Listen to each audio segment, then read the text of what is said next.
સુરતમાં બળાત્કાર અને પોસ્કોના ગુનામાં નાસ્તા ફરતા આરોપીને ઝડપી પાડવા પોલીસે મેદાન આવી ગઈ છે। ત્યારે સુરતની સરથાણા પોલીસે બળાત્કાર તથા પોસ્કોના ગુનામાં 1 વર્ષથી નાસ્તા ફરતા આરોપીને કેનાલ રોડ પાસેથી ઝડપી પાડ્યો હતો।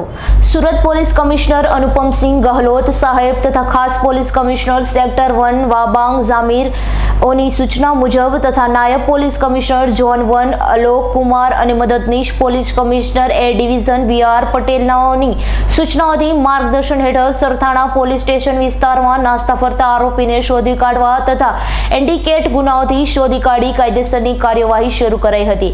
જે અનુસંધાને પીઆઈએમ બિલ ઝાલાના માર્ગદર્શન હેઠળ નાસ્તા ફરતા આરોપીને શોધી કાઢવા સારો તપાસ કરેલી ટીમના બાતમી મળી હતી કે 1 વર્ષથી બળાત્કાર અને પોક્સોના ગુનામાં નાસ્તા ફરતા આરોપીઓએ પાસોદરા ખાતે આવેલા ઓમ ટાઉનશીપમાં રહેતા મધુભાઈ વલ્લભભાઈ ગોગદાણી હાલ કેનાળ રોડ મેલડી માતાના મંદિર પાસે આવવાનો છે।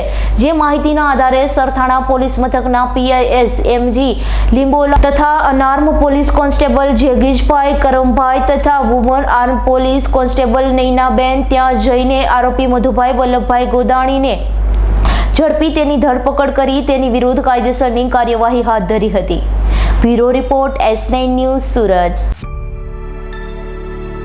અમારી તમામ માહિતીથી અપડેટ રહેવા માટે જોડાયેલા રહો S9 ન્યૂઝ સાથે।